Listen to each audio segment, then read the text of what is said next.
انجیل مرقس باب 1. ابتدای انجیل عیسی مسیح پسر خدا چنان که در صحف انبیا نوشته شده است. اینک من قاصد خود را پیشا پیش تو میفرستم تا راه تو را پیش تو مهیا کند. آوازی ندا کننده در بیابان، راه خداوند را تیار کنید، طریق او را راست کنید. یحیای تعمید دهنده در بیابان ظاهر شد و برای آمرزش گناه ها تعمید توبه را موعظه می کرد. تمام مردم سرزمین یهودا و ساکنان یروشلیم بیرون آمدن نزد وی می رفتند و به گناه های خود اقرار شده در رود اردن از وی تعمید می یافتند. یحیی لباسی از پشم شتر در بر و کمربندی از چرم در کمر داشت. ملخ و عسل یابایی می خورد و موعظه کرده می گفت: از پس من تواناتر از من می آید و من سزاوار آن نیستم که خم شده دوال پایافزال او را واز کنم.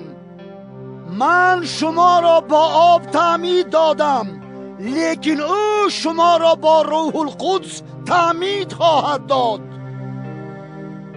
در آن ایام چنین واقع شد که عیسی از ناصره جلیل آمده در اردن از یحیی تعمید یافت. چون از آب برآمد در حال آسمان را دید که شکافته است و روح را که مانند کبوتری بر او نازل می شود و آوازی از آسمان در رسید: تو پسری محبوب من هستی، حسن توجه من بر توست. پس از آن فوراً روح او را به بیابان برد و او 40 روز در بیابان بود و شیطان او را می آزمود. با درندگان روز می گذراند و فرشتگان او را پرستاری می کردند.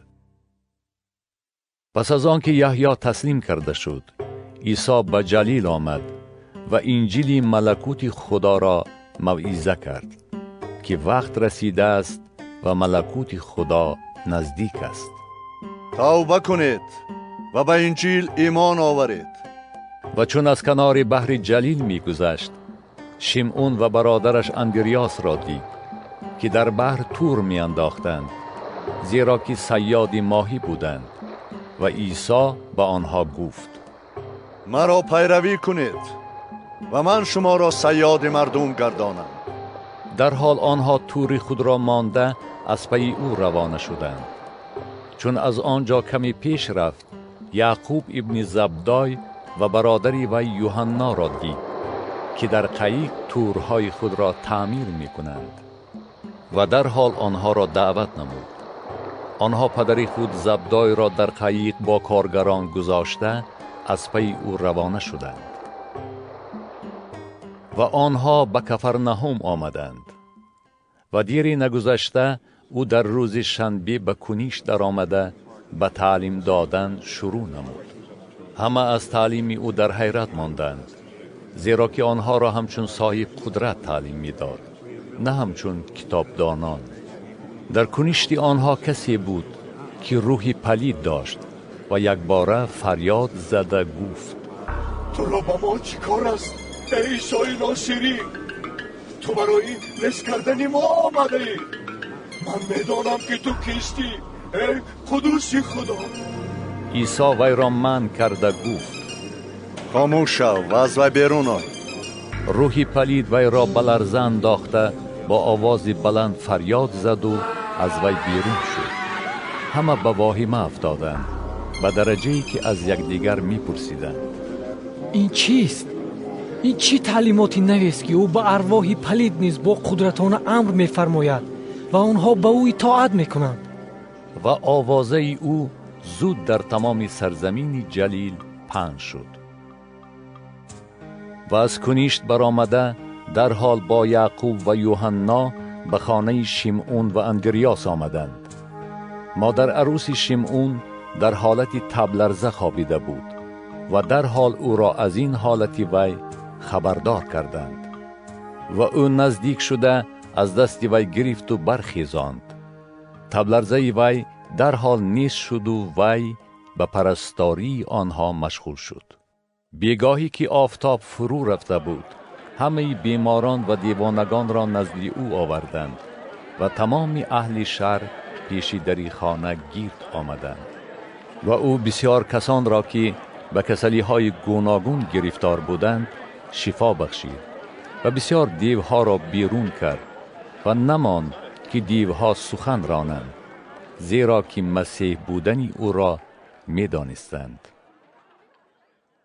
پگاهی خیلی برمحل خسته بیرون رفت و به خلوتگاهی رسیده در آنجا دعا گفت.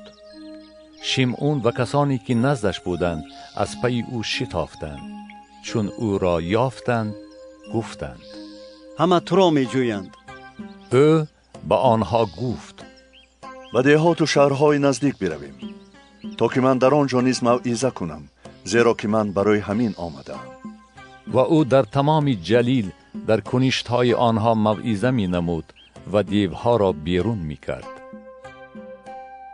مخوی نزد او آمده زاری کرد و زانو زده گفت اگر خواهی می توانی مرا پاک کنی. عیسی را بر وی رحم آمد، دست خود را دراز کرده وی را لمس نمود و گفت می خواهم، پاک شو. بعد از همین سخن مخاو در حال از بدنش نیست شد و وی پاک گردید و به وی چشم علا کرده در حال از خود دور نمود و به وی گفت زنهار به کسی چیزی مگو، بلکه رفته خود را به کاهن نشان ده و به بدل پاک شدن خود آنچه موسی فرموده است تقدیم کن تا به آنها شهادتی گردد. لیکن وی بیرون رفته این واقعه را آوازه و نقل کردن گرفت، به درجه ای که او دیگر آشکارا به شهر در آمده نمی توانست، بلکه بیرون از شهر در جایهای خلوت روز می گذراند و مردم از هر سو نزد او می آمدند. مرقس باب 2. پس از چند روز او باز به کفرنهم آمد. آوازه شد که او در خانه است. در حال مردم بسیار جمع آمدند، به اندازه‌ای که نزد در خانه نیز دیگر جای نبود و او با آنها سخن می گفت. و نزد او با مفلوج آمدند که وی را 4 کس برداشته بودند و چون به سبب بسیاری مردم به او نزدیک آمدن نتوانستند، بام آن جایی را که او بود کشاده شکاف کردند و بستری را که مفلوج در بالایش خوابیده بود پایان فراوردند.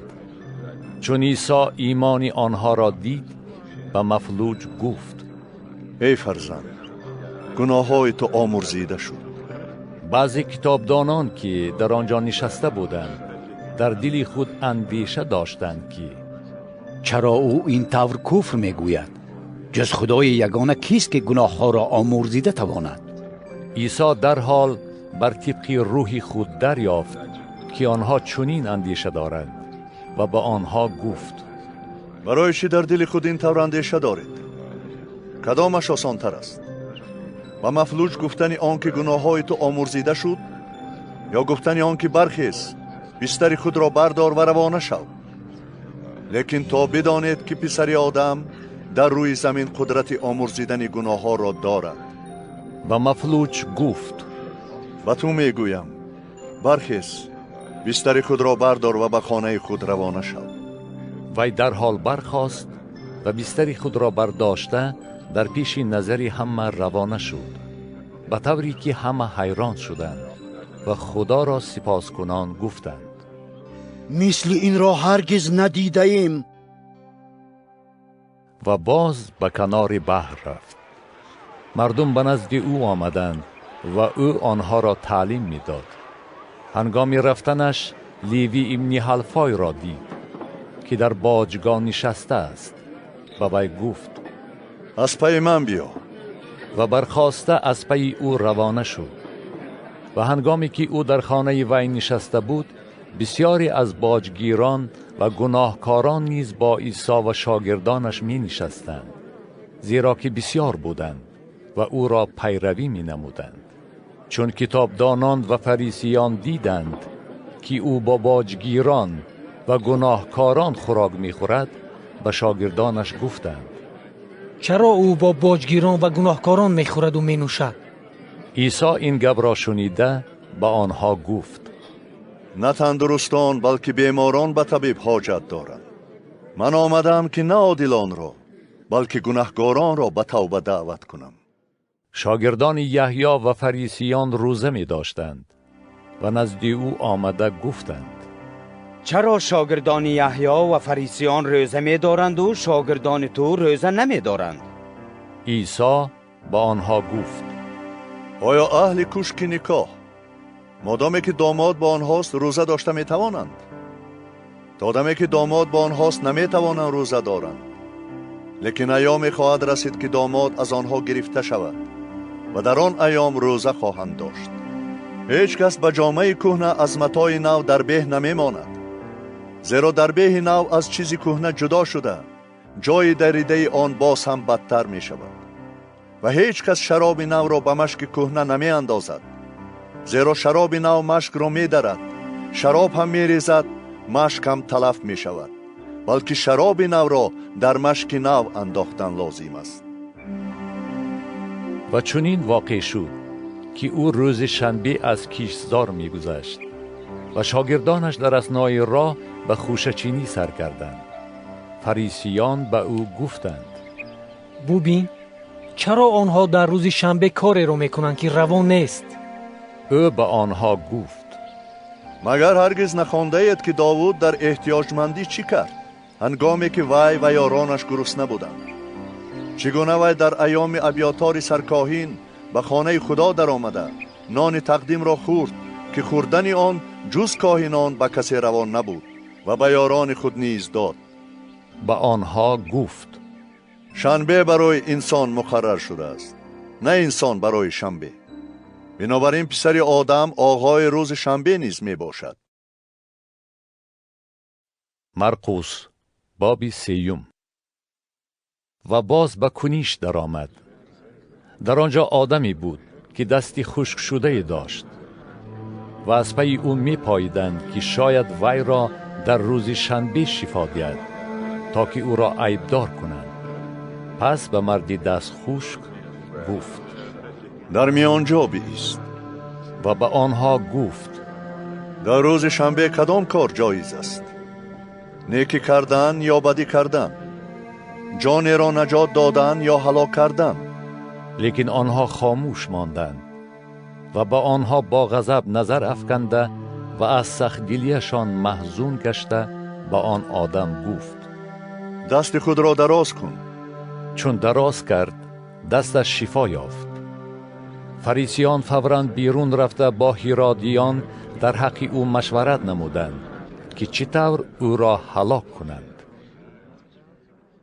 لیکن عیسی با شاگردانش سوی بحر آمد و مردم بسیاری از جلیل و یهودا از پی او روانه شدند و از یروشلیم، ادوم و آن طرف اردن و از مضافات سور و سیدون ازدحام بزرگی چون عملیات او را شنیدند نزد او آمدند و به شاگردان خود فرمود که به سبب بزرگی ازدحام قایقی برای او مهیا باشد تا که او را فشار ندهند، زیرا بسیار کسان را او شفا داده بود.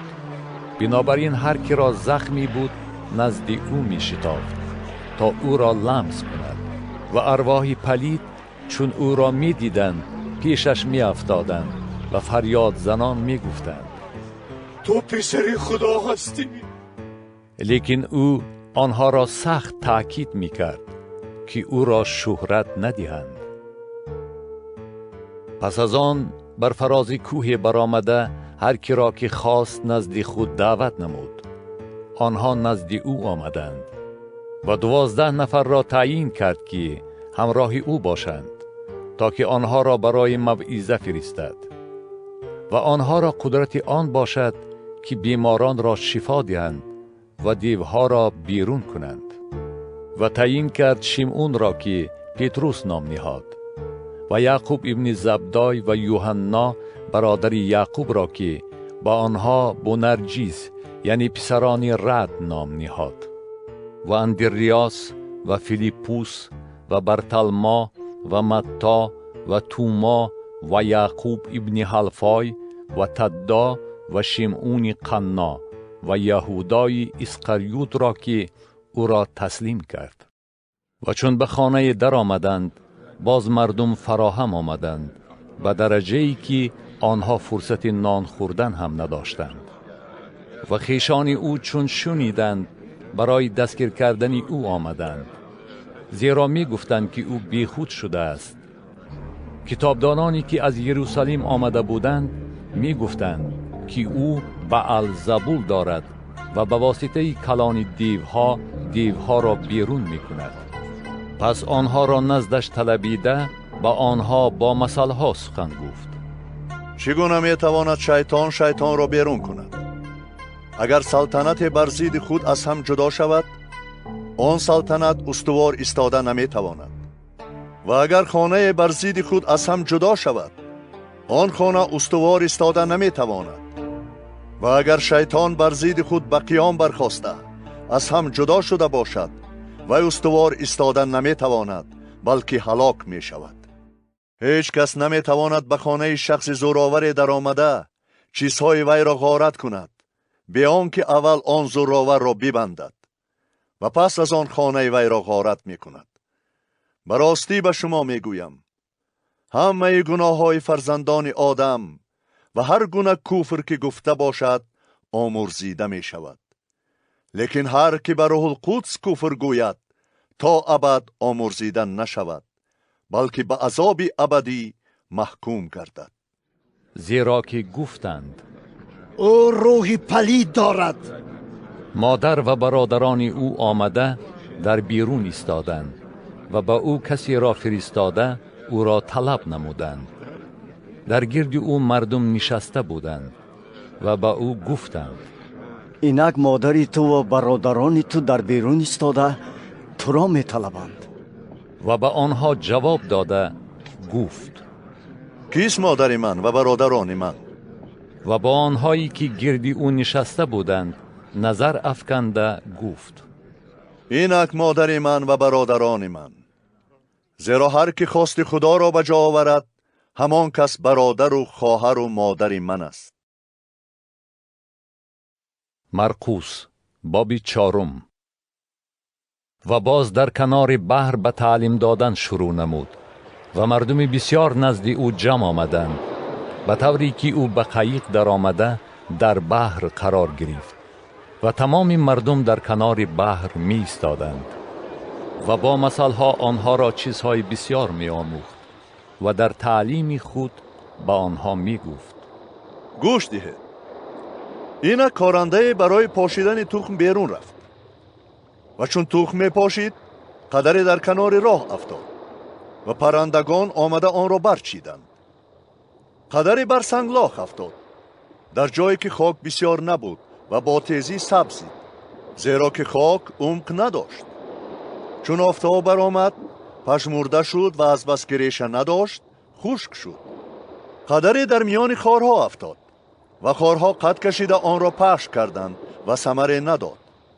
قدری در خاک نغز افتاد و ثمره داد که آن سبزید و نشو و نما یافت و بار آورد، بعضی 30 برابر، بعضی 60 و بعضی 100. و به آنها گفت هر که گوشی شنوا دارد بشنود. وقتی که تنها ماند حاضران با یک جایگی آن 12 نفر شرح این مثل را از او پرسیدند و به آنها گفت و شما دانستن اسرار ملکوت خدا عطا شده است، لیکن به آنهایی که در بیرونند همه چیز با مثلها می شود، و طوری که آنها با چشمهای خود نگاه می کنند ولی نمی بینند، با گوشهای خود می شنوند ولی نمی فهمند، مبادا رجوع کنند و گناههای آنها آمرزیده شود. و به آنها گفت آیا این مثل را نفهمیدید؟ پس چطور دیگر مثلها را خواهید فهمید؟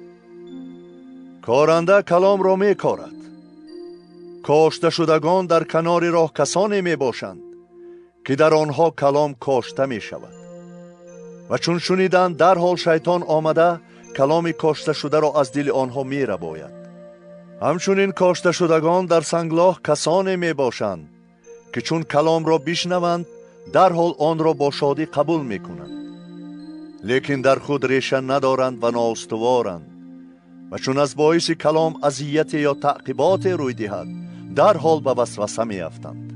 کاشته شدگان در میان خارها کسانی می باشند که چون کلام را بشنوند اندیشه های دنیایی، حرص ثروت و هوس چیزهای دیگر داخل شده کلام را پخش می کنند و آن بی ثمر می گردد. و کاشته شدگان در خاک نفس کسانی می باشند که کلام را شنیده قبول می کنند و بار می آورند، بعضی 30 برابر، بعضی 60 و بعضی 100. و به آنها گفت: آیا شمع را می آورند تا زیر ظرف یا کته گذارند؟ آیا نه از برای آن که به شمعدان گذارند؟ زیرا چیزی نهان نیست که آشکار نگردد و هیچ چیزی مخفی نباشد که به ظهور نآید. هر که گوش شنوا دارد بشنود. و به آنها گفت: پیخست کنید که چی می شنوید. با کدام اندازه که چین کنید به شما چین کرده شود و به شما که می شنوید باز هم بیفزاید. زیرا هر که دارد به وی داده شود و هر که ندارد از وی آنچه نیز دارد گرفته شود. و گفت: ملکوت خدا مانند کسی است که تخم بر زمین پاشد و شب و روز بخوابد و برخیزد و تخم چگونه سبزد و نشو و نما یابد وی نداند. زیرا زمین خود از خود بار می آورد، اول میسه، بعد خوشه، پس از آن دانه پوره در خوشه. و چون حاصل رسید فوراً داست را به کار می اندازد، زیرا که وقتی در او رسیده است. و گفت: ملکوت خدا را به چی مانند کنیم و با کدام مثل آن را تصویر نماییم؟ مثل دانه خردل است. وقتی که به زمین کاشته می شود خردترین تخمهای روی زمین است، لیکن چون کاشته شد می سبزد و از همه نباتات بزرگتر می گردد و شاخه های کلان می رساند، به طوری که مرغان هوا زیر سایه آن می توانند پناه برند. و با این گونه مثل‌های بسیار به قدری که توانایی شنیدن داشتند کلام را به آنها بیان می کرد. بی مثل به آنها سخن نمی گفت، لیکن در خلوت همه معانی را به شاگردان خود می فهماند. بیگاهی همان روز به آنها گفت: به کنار دیگر بگذریم. آنها مردم را جواب داده او را همان طوری که در قایق بود گرفتند و چند قایق دیگر نیز همراه او بود. و تندباد شدیدی برخاست و موجها به قایق بر می‌خورد به طوری که آن پر از آب می‌شد و او در عقیب قایق بر بالین خفته بود. او را بیدار کرده گفتند: ای استاد، آیا تو را پروای نیست که ما هلاک می‌شویم؟ او برخاسته باد را منع کرد و به بحر گفت: خاموش شو و آرام باش. باد خاموش شد و آرامی تام برقرار گردید و به آنها گفت: برای چی شما چنین هراسانید؟ چرا ایمان ندارید؟ و آنها خیلی به هراس افتاده به یکدیگر گفتند: این کیست که باد و بحر هم به او اطاعت میکنند؟ مرقس باب 5. پس به آن کنار بحر به سرزمین جدریان رسیدند. چون از قایق بیرون آمد در حال کسی که روحی پلید داشت از میان گورها برآمده با او روبرو شد که با ششگاه وی مغاک گور بود و هیچ کس نمی توانست با زنجیر هم وی را ببندد، زیرا که بارها وی را با زولانه و زنجیرها بسته بودند، لیکن زنجیرها را کنده و زولانه ها را شکسته بود و هیچ کس نمی توانست وی را رام کند. و همیشه روز و شب در کوهها و در میان گورها فریاد می کشید و خود را با سنگ ها می زد. چون عیسی را از دور دید دوان دوان آمده به او سجده کرد و با آوازی بلند فریاد زده گفت: تو را با من چی کار است ای عیسی، پسری خدای تعالی؟ تو را به خدا قسم میدهم که مرا عذاب ندهی. زیرا که به وی گفته بود: ای روح پلید، از این شخص بیرون شو. و از وی پرسید: نام تو چیست؟ وی جواب داد: نام من لگیون است، چون که ما بسیاریم. و از او بسیار التماس می کردند که آنها را از آن سرزمین بیرون نکند. و در چراگاه آن کوه ها گله بزرگ خوک ها می چرید. و همه دیوها از او التماس کرده گفتند: ما را به خوک ها روانه کن تا در آنها داخل شویم. عیسی در حال به آنها اجازت داد و ارواح پلید بیرون شده به خوک ها در آمدند. و آن گله از بلندی یک باره به بحر جست و آنها قریب 2000 بودند و در بحر غرق شدند. و خوکبانها دویده رفتند و در شهر و در دیهات آن را نقل کردند و مردم برای دیدن آن ماجرا بیرون شتافتند. و نزد عیسی آمده آن دیوانه را نشسته دیدند که در وی لگیان بود و لباس پوشیده است و عقلش سالم گشته است و هراسان شده. کسانی که دیده بودند سرگذشت دیوانه را و آنچه را که با خوکان روی داد به آنها نقل کردند و از او التماس کردند که از حدود آنها بیرون رود. و چون به قایق سوار شد، آن که دیوانه بود از او اجازت پرسید که با او باشد. اما عیسی اجازت نداد، بلکه به وی گفت: و خانه نزد خویش و تبار خود برو و خبر ده از آنچه که خداوند با تو کرده است و چگونه به تو رحم نموده است. پس وی روانه شده آنچه را که عیسی با وی کرده بود در دیکاپولیس موعظه کردن گرفت و همه در تعجب می‌ماندند. چون عیسی باز با قایق به آن سوی بحر گذشت، مردم بسیاری نزد او جمع آمدند و او در کنار بحر بود. و اینک یکی از سرداران کنیشت آمد که یائیر نام داشت و چون او را دید پیش پایش افتاد و از او خیلی التماس کرده گفت: دختری من در حالت نزع است، بیا و دست بر وی گذار تا شفا یابد و زندگی کند. پس با وی روانه شد و مردم بسیاری از پی او رفته او را فشار می دادند. یک زنی که 12 سال باز گرفتار خونروی بود و عذاب بسیاری از طبیبان زیاد کشیده و همه دارایی خود را صرف کرده هیچ فایده ندیده بود، بلکه احوالش تا رفت بدتر می شد. چون آوازه عیسی را شنید، در میان آن گروه از قفا آمده لباس او را لمس نمود، زیرا گفت: اگر لااقل لباس او را لمس کنم شفا می یابم.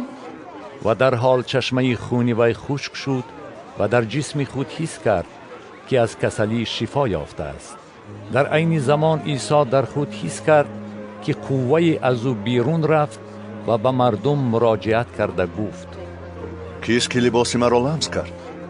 شاگردانش به او گفتند: میبینی که مردم تو را فشار میدهند و میگویی که کیست که مرا لمس کرد؟ اما او به گرد و پیش می نگریست تا آن زن را که این طور عمل کرده است ببیند.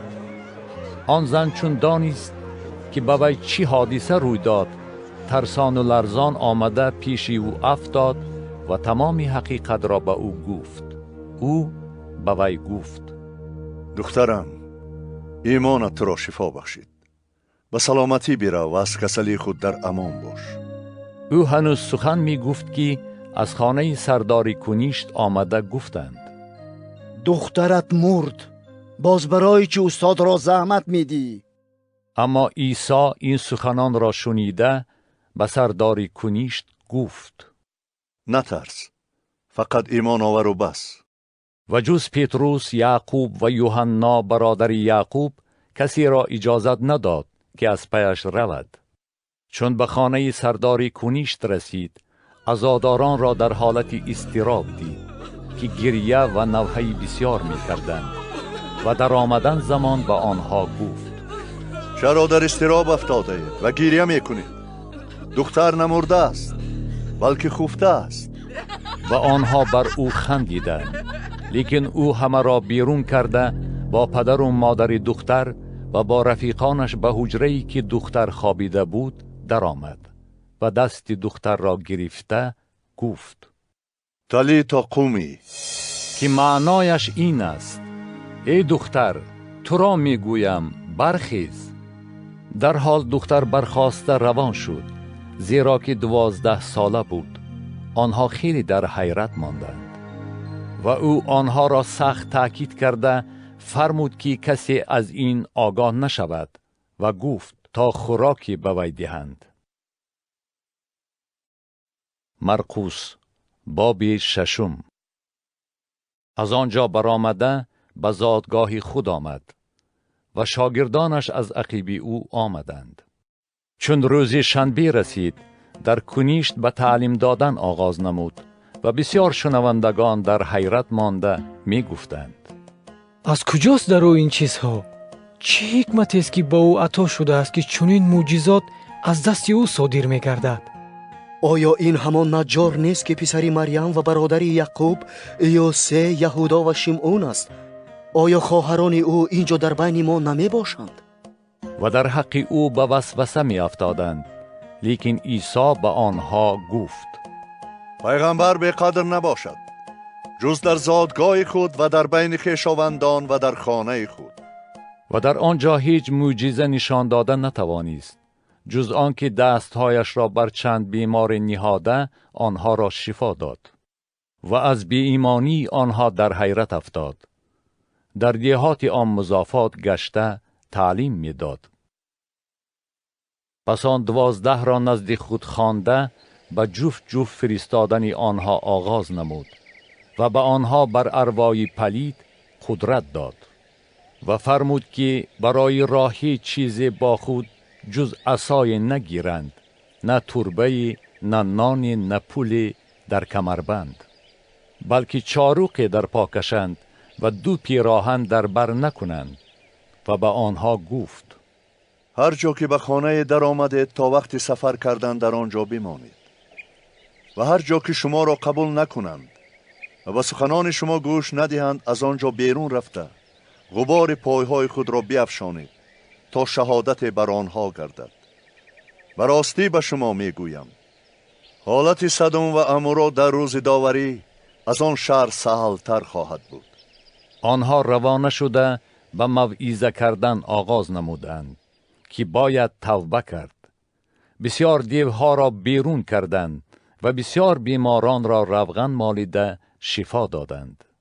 چون پادشاه هیرودوس شنید، زیرا نام او شهرت یافته بود، گفت که یحیای تعمید دهنده از مردگان احیا شده است و از این سبب معجزات از وی به ظهور می آید.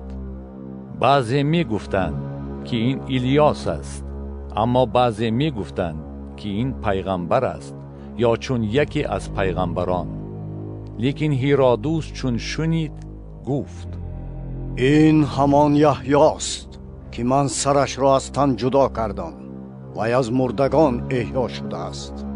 زیرا هیرودوس آدم فرستاده یحیی را دستگیر کرده به زندان انداخته بود به خاطر هیرودیه زنی فیلیپوس برادرش که وی را به نیکای خود درآورده بود. زیرا یحیی به هیرودوس گفته بود: زنی برادر خود را به نکاح درآوردن تو روا نیست. پس هیرودیه به یحیی کینه بسته بود و میخواست او را به قتل رساند، لیکن نمیتوانست، زیرا که هیرودوس از یحیی میترسید. وی را مردی عادل و مقدس میدانست و روی خاطر میکرد. به گپش گوش داده بسیار مضطرب میشد و سخنانش را به خوشی میشنید. فرصتی رسید که هیرودوس به مناسبت روز تولد خود برای منصبداران خود و میری هزاران و کلانتران جلیل بزمی آراست و دختر هیرودیه به بزم در آمده رقصید هیرودوس و آنانی را که همراهش نشسته بودند شاد نمود. پادشاه به دختر گفت هر چی میخواهی از من طلب کن، آن را به تو بدهم. و قسم یاد کرد هر چی از من طلب کنی، حتی نصف قلم روی من باشد هم به تو میدهم. دختر بیرون رفته از مادر خود پرسید چی طلب کنم؟ مادرش جواب داد کله یحیای تعمید دهنده را. وی در حال نزد پادشاه شتافت و گفت میخواهم کله یحیای تعمید دهنده را همین دم در طبقه به من هدیه کنی. پادشاه بسی غمگین شد، لیکن برای پاس سوگندش و به خاطر آنانی که همراهش نشسته بودند خواهش وی را رد کردن نخواست. در حال پادشاه جلادی را فرستاده فرمود که کله وی را بیارد. جلاد رفته در زندان کله وی را از تن جدا کرد و بر طبقی نهاده آورد و به دختر داد و دختر آن را به مادر خود داد. چون شاگردانش شنیدند آمده جسدی وی را برداشته بردند و گور کردند. حواریان نزد عیسی جمع آمده هر آنچه را که بجا آورده و تعلیم داده بودند به او نقل کردند. او به آنها گفت شما به تنهایی به یگان جای خلوت بروید و کمی استراحت کنید. زیرا آمد و رفت چنان بسیار بود که فرصت نان خوردن هم نداشتند. پس به تنهایی با قایق به جای خلوت روانه شدند. چون مردم آنها را روانه دیدند بسیار آنها را شناختند. از همه شهرها پیاده به آن سو شتافتند و از آنها پیش گذشته نزد او جمع شدند. عیسی بیرون آمده انبوه مردم را دید و به آنها رحمش آمد، زیرا آنها مثل گوسفندانی بودند که چوپان نداشتند و آنها را بسیار تعلیم دادن گرفت. از بس که وقت خیلی گذشته بود شاگردانش نزد او آمده گفتند اینجا جای خلوت است، وقت هم دیر شد. اینها را جواب ده تا که به قصبه و دیهات این مضافات رفته برای خود نانی بخرند، زیرا که هیچ خوراکی ندارند. او در جوابشان گفت شما به آنها خوراک دهید. با او گفتند مگر ما رفته به 200 دینار نان بخریم و برای خوردن آنها دهیم؟ از آنها پرسید چند تا نان دارید؟ رفته بینید. آنها دریافته گفتند 5 نان و 2 ماهی. آنگاه فرمود که همه را دسته دسته بر سبزه شنانند. پس قطار قطار 100 نفره و 50 نفره نشستند. او 5 نان و 2 ماهی را گرفت و به آسمان نگریسته برکت داد و نان را پاره کرده به شاگردانش داد تا پیش جماعت گذارند. 2 ماهی را نیز به همه آنها تقسیم کرد. همه خوردند و سیر شدند و از پاره های نان و ماهی 12 سبد را پر کرده برداشتند. خورندگان نان تقریباً 5000 مرد بودند. در حال او شاگردانش را فرمود که به قایق سوار شده پیش از او به آن ساحل سوی بیت سیدا روانه شوند تا او مردم را جواب دهد. و چون آنها را جواب داد برای دعا گفتن به فراز کوه برآمد. شامگاهان قایق به میان بحر رسیده بود و او تنها بر خشکی بود و آنها را در راندن قایق بی مجال دید، زیرا که باد مخالف می‌وزید. نزدیکی پاس 4 شب بر بحر قدم زده نزد آنها آمد و می‌خواست از آنها بگذرد. آنها چون او را دیدند که بر بحر قدم می‌زند گمان کردند که این شبح است و فریاد زدند، زیرا که همه او را دیده هراسان شدند. در حال او به آنها خطاب کرده گفت آرام باشه، این منم، هراسان نشوه. و نزد آنها به قایق درآمد. باد نیز ساکت شد و آنها بی نهایت در حیرت افتادند و تعجب کردند، زیرا که معجزه نان را درک نکرده بودند، چون که دلشان سخت بود.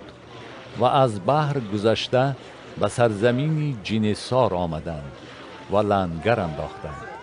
چون از قایق برآمدند در حال مردم او را شناختند و سر تا سر آن مضافات شتافتند و بیماران را بر تخته ها نهاده به هر جا که می شنیدند او آنجاست می آوردند و به هر جا که او به قصبه ها یا شهرها یا دهکده ها می آمد بیماران را در سر گذر می گذاشتند و از او التماس می نمودند که فقط دامن جامه او را لمس کنند و هر کی لمس کرد شفا یافت. مرقس باب 7. فریسیان و بعضی کتابدانان که از یروشلیم آمده بودند نزد او جمع شدند و چون دیدند که بعضی شاگردان او با دستهای ناپاک یعنی ناشسته نان میخورند سرزنش کردند. زیرا که فریسیان و همه یهودیان بر روایت‌های مرشدان پیروی نموده تا دستهای خود را با دقت نشویند خوراک نمیخورند و چون از بازارها آیند تا نشویند چیزی نمیخورند و بسیار رسمهای دیگر هست که نگاه می‌دارند مانند شستن پیاله ها، کوزه ها و کرسی ها. پس فریسیان و کتابدانان از او پرسیدند چرا شاگردان تو بر روایت های مرشدان پیروی نمی کنند بلکه با دست های ناشسته نان می خورند؟ او به آنها جواب داده گفت شاید درباره شما ای ریاکاران نیکو پیغام داده است، چنان که نوشته شده است این مردم با لبان خود مرا پرستش می کنند لیکن دلشان از من دور است. پس مرا بر عبث پرستش می کنند زیرا که تعلیمات و احکام انسانی را تعلیم می دهند. زیرا شما حکم خدا را یک سو گذاشته روایت های انسانی را مانند شستن کوزه ها و پیاله ها نگاه می دارید و بسیار رسم های دیگر را به جا می آورید. و به آنها گفت آیا خوب است که شما حکم خدا را باطل می کنید تا که روایت خود را رعایت نمایید؟ زیرا موسی گفته است پدر و مادر خود را عزت نما و هر کی پدر یا مادر خود را دشنام دهد البته هلاک گردد. لیکن شما می گویید هرگاه کسی به پدر یا مادر خود گوید آنچه از من نفع یابی قربان یعنی هدیه برای خداست و بعد از این نمیگذارید که وی به پدر یا مادر خود یگان چیز کند، در عین حال کلام خدا را با روایت خود که جاری ساخته اید برطرف می نمایید و بسیار رسم‌های مانند این را به جا می آورید. و آن جماعت را نزد خود دعوت نموده گفت اما به من گوش دهید و بفهمید چیزی نیست که از بیرون به درون آدم در آمده وی را پلید کرده تواند، بلکه چیزی که از درونش برآمده باشد آدم را پلید می کند. هر که گوشی شنوا دارد بشنود. و چون از نزد جماعت به خانه در آمد شاگردانش معنی این مثل را از او پرسیدند. او به آنها گفت آیا شما نیز چنین بیفهم هستید؟ آیا نمی دانید که هر چیزی از بیرون به درون آدم درآید نمی تواند وی را ناپاک کند؟ زیرا به درون دلش نمی درآید بلکه به شکمش می رود و از آن خارج می شود و به این صورت هر خوراک پاک می گردد. بعد گفت آنچه از آدم بیرون آید آدم را ناپاک می سازد. زیرا که از درون دل آدم خیالات بد، زنا، فسق، قتل، دزدی، طمع، کینه، مکر، حرص، چشم بد، کفر، غرور و جهالت پیدا می شود. تمام این چیزهای بد از درون پیدا شده آدم را پلید می کنند. و از آنجا روانه شده به حدود سور و سیدون رسید و به خانه در آمده نخواست که کسی او را شناسد، لیکن نتوانست پنهان ماند.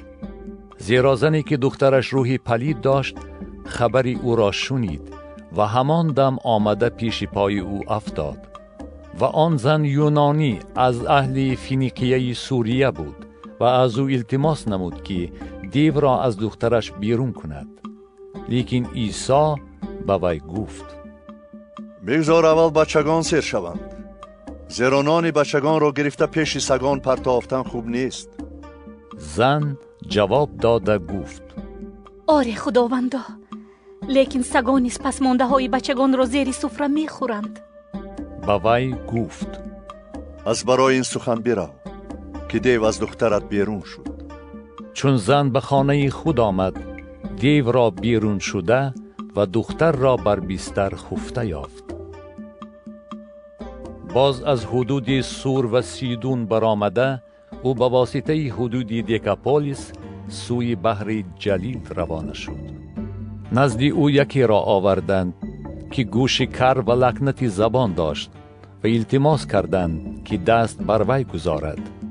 وی را از میان جماعت به خلوت برده، انگشت خود را در گوشهای وی نهاد و توف کرده زبانش را لمس کرد و به آسمان نگریسته آهی کشید و به وی گفت: افتح، یعنی واز شو.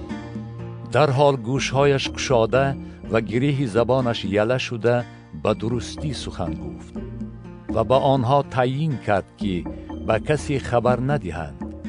لیکن هرچند به آنها منع میکرد، آنها بیشتر آوازه میکردند و به غایت حیران مانده میگفتند: هر کار را نغز میکند، کرها را شنوا و گنگها را گویا میگرداند.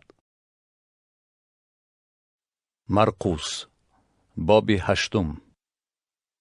در آن روزها که باز مردم بسیار جمع آمده بودند و برای خوردن چیزی نداشتند، عیسی شاگردان خود را پیش خوانده گفت: و این مردم دلم می سوزد، زیرا که 3 روز باز نزد من می باشند و برای خوردن چیزی ندارند. اگر آنها را گرسنه به خانه هاشون جواب دهم، در راه بیمدار خواهند شد، زیرا که بعضی از آنها از راه دور آمدند. شاگردانش به او جواب دادند: از کجا کسی می تواند در این بیابان آنها را از نان سیر کند؟ از آنها پرسید: چند تا نان دارید؟ گفتند: 7 تا. پس جماعت را فرمود که بر زمین بنشینند. 7 نان را گرفته با اظهار شکرگزاری پاره کرد و به شاگردانش داد تا پیش جماعت گذارند و آنها گذاشتند. و چند ماهی میده نیز داشتند، آنها را نیز برکت داده فرمود که پیش جماعت گذارند. آنها خورده سیر شدند و از پاره های باقی مانده 7 سبد را پر کرده برداشتند. خورندگان قریب 4000 نفر بودند و آنها را جواب داد. در حال با شاگردانش به قایق سوار شده به حدود دلمانوتا آمد. فریسیان بیرون آمده با او به مناظره در آمدند و او را آزموده علامتی آسمانی از او طلب کردند. او از دل آهی کشیده گفت: چرا این نسل علامتی طلب می کند؟ براستی به شما می گویم علامتی به این نسل عطا نخواهد شد. پس آنها را گذاشته باز به قایق سوار شد و به ساحل دیگر گذشت. آنها نان گرفتن را فراموش کردند و با خود در قایق جز 1 نان نداشتند. او آنها را آگاه کرده گفت: با خبر باشید، از خمیرتروش فریسیان و از خمیرتروش هرودوس حذر کنید. آنها با یک دیگر محاکمه رانده می گفتند: این از آن سبب است که نان نداریم. عیسی این را دریافته به آنها گفت: چرا محاکمه می کنید که نان ندارید؟ آیا هنوز نفهمیده اید و درک نکرده اید؟ آیا تا حال دل شما سخت است؟ چشم دارید و نمی بینید؟ گوش دارید و نمی شنوید؟ و در خاطر ندارید هنگامی که 5 نان را برای 5000 نفر پاره کردم، چند سبد پر از پاره ها برداشتید؟ با او گفتند: 12. و هنگامی که 7 نان را برای 4000 نفر پاره کردم، چند سبد پر از پاره ها برداشتید؟ گفتند: 7. با آنها گفت: پس چرا نمی فهمید؟ چون به بیت سیدا آمد، کوری را نزد او آورده زاری نمودند که وی را لمس کند. او دستی کور را گرفته وی را از قصبه بیرون برد و به چشمان وی توف کرده دستهای خود را بر وی گذاشت و پرسید: آیا چیزی میبینی؟ وی نظر افکنده گفت: آدمان را خرامان چون درختان میبینم. آنگاه دستهایش را بار دیگر بر چشمان وی گذاشته فرمود که نظر افکند. وی شفا یافت و همه چیز را به خوبی بدید. پس وی را به خانه‌اش فرستاده گفت: داخل قصبه نشو و در آنجا به کسی نقل نکن. و عیسی با شاگردانش به قصبه های قیصریه فیلیپوس رفت. در اثنای راه از شاگردانش پرسید: مردم مرا کی میگویند؟ آنها جواب دادند: میگویند که یحیای تعمید دهنده ای، بعضی میگویند که الیاسی و بعضی میگویند که یکی از پیغمبرانی. او به آنها گفت: شما مرا کی میگویید؟ پیتروس جواب داده گفت: تو مسیح هستی. پس به آنها تعیین کرد که درباره او به هیچ کس گپ نزنند. آنگاه به تعلیم آنها آغاز نموده گفت: پسر آدم باید بسیار عذاب کشد و از طرف پیران، سرکاهنان و کتابدانان رد کرده و کشته شود و پس از 3 روز احیا شود. چون این سخنان را آشکارا می گفت، پیتروس او را به یک سو برده به اعتراض کردن شروع نمود. لیکن او برگشته به شاگردانش نگریست و پیتروس را منع کرده گفت: ای شیطان، از من دور شو، زیرا تو نه درباره امر و نهی خدا بلکه از چیزهای انسانی اندیشه میکنی. پس مردم را با شاگردانش نزد خود خوانده گفت: هر که خواهد از عقیب من بیاید باید خویشتن را انکار کرده و صلیب خود را برداشته مرا پیروی نماید. زیرا هر که جان خود را رهانیدن خواهد آن را برباد میدهد و هر که جان خود را در راه من و انجیل برباد دهد آن را میرهاند. زیرا به آدم چی فایده دارد که اگر وی تمام دنیا را به دست آورد و به جان خود زیان رساند؟ یا که آدمی زاد به عوض جان خود چی فدیه میدهد؟ زیرا هر که در این نسل زناکار و عاصی از من و از سخنان من شرم کند، پسری آدم نیست هنگامی که با فرشتگان مقدس در جلال پدری خود می آید از وی شرم خواهد کرد. مرقس باب 9. و به آنها گفت: به راستی به شما می گویم از ایستادگان در اینجا بعضی هستند که تا ملکوت خدا را که با قدرت می آید نبینند مزه مرگ را نخواهند چشید. و بعد از 6 روز عیسی پیتروس، یعقوب و یوحنا را همراه خود برد و آنها را تنها به کوه بلندی برآورد و در پیش نظر آنها دیگرگون شد. لباسش درخشاند و چون برف به غایت سفید شد که در روی زمین هیچ شستگر نمیتواند چنین سفید کند. و الیاس با موسی به آنها نمایان شده با عیسی گفتگو میکردند. آنگاه پیتروس به عیسی گفت: ای استاد، در اینجا بودن ما نیکوست. پس 3 چادر می سازیم، یکی برای تو، یکی برای موسی و یکی برای الیاس. زیرا نمیدانست چی گوید، چون که هراسان بودند. و ابری پیدا شده بر آنها سایه انداخت و آوازی از درون ابر برآمد که می گفت: این است پسری محبوب من، او را بشنوید. بناگاه چون به اطراف خود نگریستند کسی را جز عیسی نزد خود ندیدند. چون از کوه می‌فرآمدند عیسی تاکید نمود که تا پسری آدم از مردگان احیا نشود آنچه دیده‌اند به کسی نگویند. و آنها این سخن را در یاد داشته از یکدیگر می‌پرسیدند که از مردگان احیا شدن چی معنا دارد؟ و از او پرسیدند: چرا کتابدانان میگویند که الیاس باید اول بیاید؟ او به جواب آنها گفت: درست است که الیاس باید اول بیاید و همه چیز را ساز کند. و پسر آدم چنان که درباره او نوشته شده است رنج بسیار بیند و حقیر شمرده شود لیکن به شما میگویم که الیاس هم آمد و با وی آنچه خواستند کردند، چنان که درباره وی نوشته شده است. چون نزد شاگردانش آمد، مردمی بسیار را گرد آنها دید و کتابدانان را که با آنها مباحثه می کردند.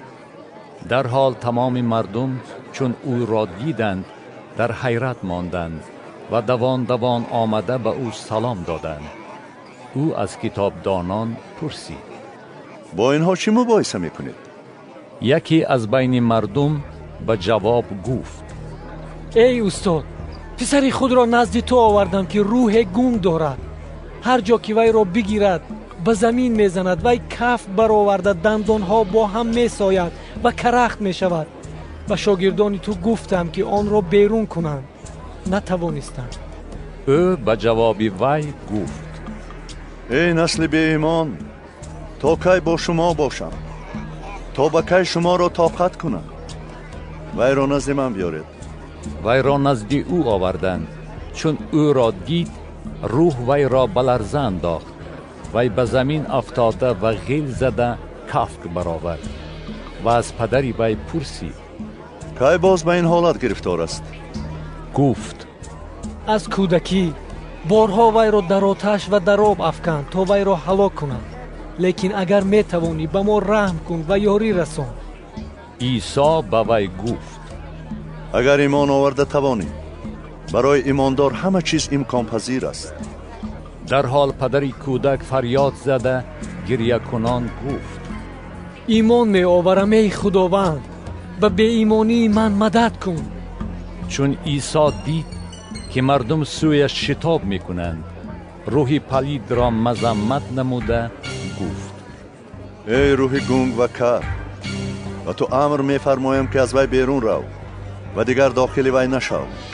پس بانگ زده وی را سخت به لرزه انداخته بیرون رفت. وی مانند مرده گشت، به طوری که بسیار کسان گفتند که وی مرده است. لیکن عیسی دستش را گرفته برخیزاند.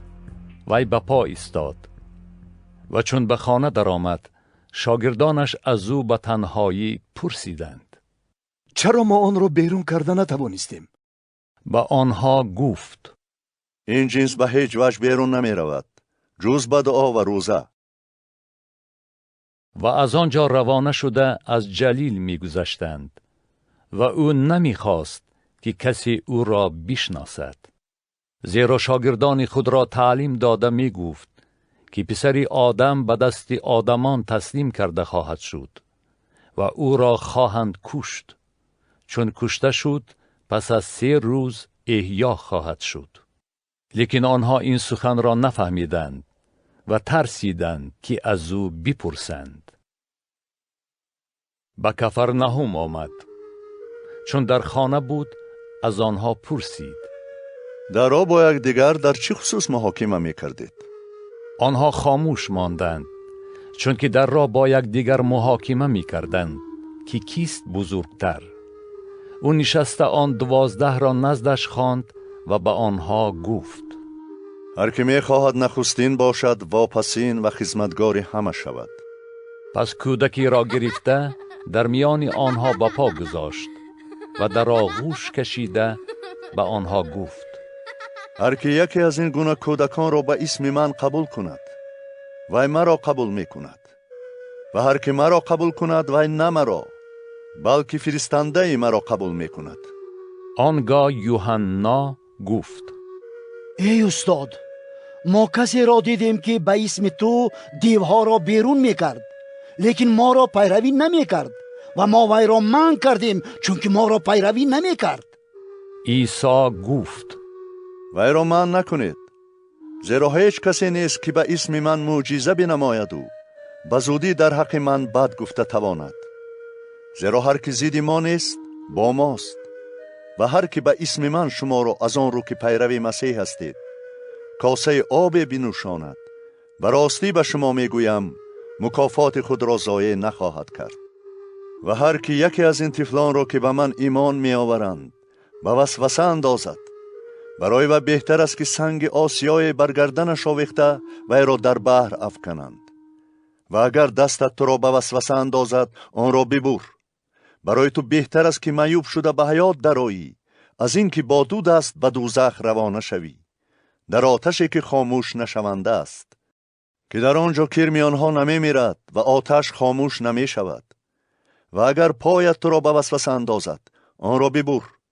برای تو بهتر است که لنگ شده به حیات درآیی از این که با دو پا در دوزخ انداخته شوی، در آتشی که خاموش نشونده است، که در آنجا کرمی آنها نمی میرد و آتش خاموش نمی شود. و اگر چشمت تو را به وسوسه اندازد آن را بکن. برای تو بهتر است که یک چشمه شده به ملکوت خدا درآیی از این که با دو چشم در آتش دوزخ انداخته شوی، که در آنجا کرمی آنها نمی میرد و آتش خاموش نمی شود. زیرا هر کس با آتش نمکین خواهد شد و هر قربان با نمک نمکین خواهد شد. نمک خوب است، لیکن اگر نمک شور نباشد با چی شما آن را اصلاح میکنید؟ پس در خود نمک بدارید و با یکدیگر مراسا کنید. مرقس بابی 10. از آنجا برآمده به آن سوی اردن به حدود یهودا آمد. باز مردم نزد او شتافتند و او از روی عادتش باز آنها را تعلیم می‌داد. فریسیان نزدیک آمده و او را آزمودنی شده پرسیدند: آیا جایز است که مرد زن خود را طلاق دهد؟ به جواب آنها گفت: موسی به شما چی فرموده است؟ گفتند: موسی اجازت داده است که طلاق نامه نوشته جدا شوند. عیسی به جواب آنها گفت: به سبب دلسختی شما این حکم را برای شما نوشته است، لیکن از ابتدای آفرینش خدا آنها را مرد و زن آفرید. از این سبب مرد پدر و مادر خود را ترک کرده با زن خود می پیوندد و هر دو یک تن می شوند، به طوری که آنها اکنون دو تن نه بلکه یک تن می باشند. پس آنچه را که خدا به هم پیوسته است آدم نباید جدا کند. در خانه شاگردانش باز در این باره از او پرسیدند. او با آنها گفت: هر که زن خود را طلاق داده دیگری را نکاح کند در حق وی زنا کرده باشد، و اگر زنی از شوهر خود جدا شده به نکاح دیگری درآید نیز زنا کرده باشد. کودکان را نزد او می آوردند تا که آنها را لمس کند، لیکن شاگردان به آورندگان مانع می شدند. چون عیسی دید در غضب شده گفت: کودکان را بگذارید که نزد من آیند و به آنها مانع نشوید، زیرا ملکوت خدا به چنین کسان تعلق دارد. به راستی به شما میگویم هر که ملکوت خدا را مانند کودک قبول نکند به آن داخل نمی شود. و آنها را به آغوش کشید و دست بر آنها نهاده دعای خیر کرد.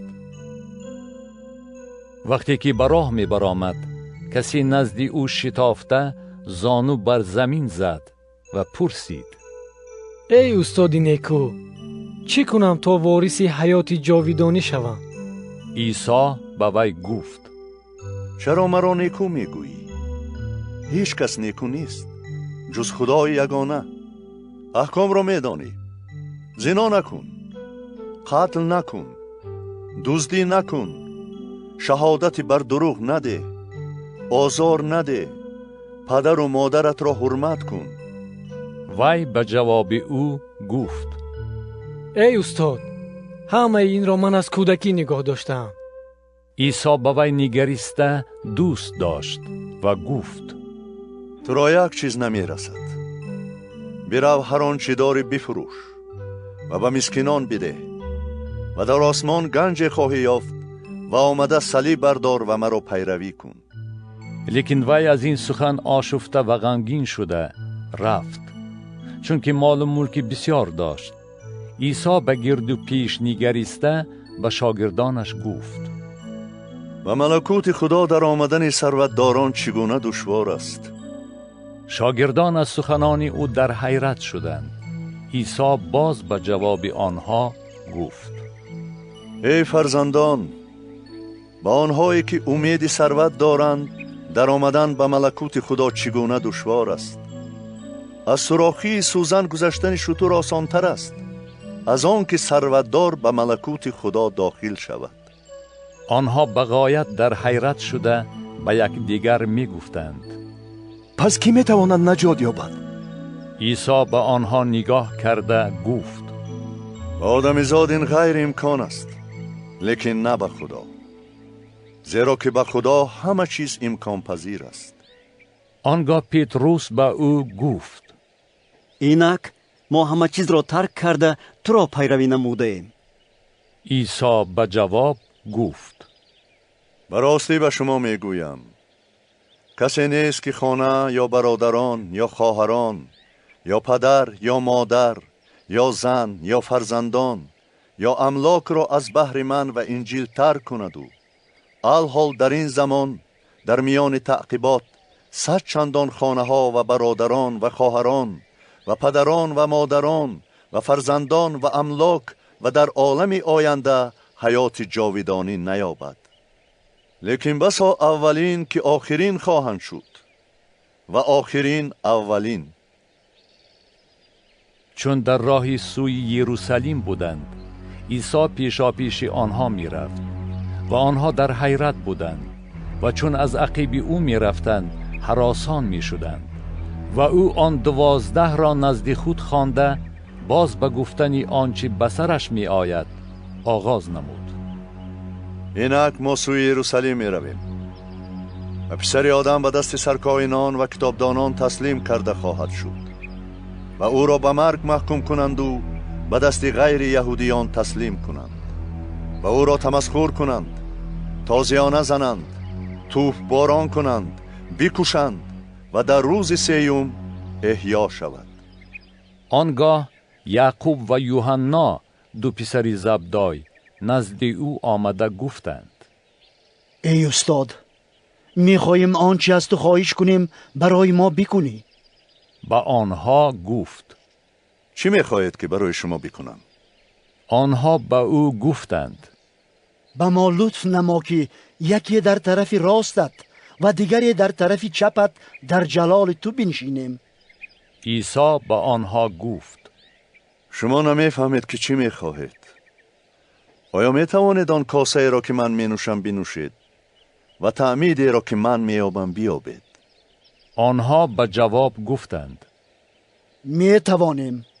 اما عیسی به آنها گفت کاسه را که من مینوشم خواهید نوشید و تعمیدی را که من مییابم خواهید یافت، لیکن امکانیتی در طرف راست و چپ من نشستنتان در دست من نیست که بدهم، جز آنهایی که برایشان مهیا شده باشد.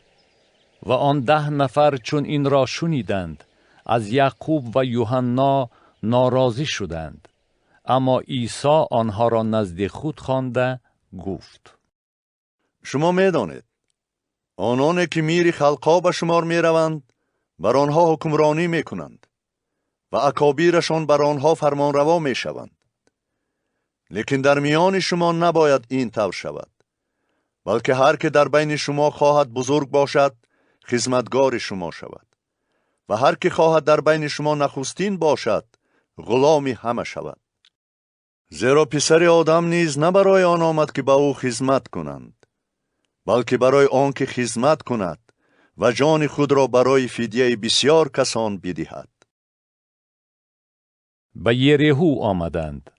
وقتی که او با شاگردانش و مردم بسیار از یریحو می برآمد، برتیمای ابن تیمای نام کور در کنار راه نشسته صدقه می پرسید. چون شنید که این عیسی ناصری است فریاد کنان گفت ای عیسی پسر داوود با من رحم کن. بسیار کسان وی را به خاموش شدن وادار می کردند، لیکن وی باز هم بیشتر فریاد می زد ای پسر داوود با من رحم کن.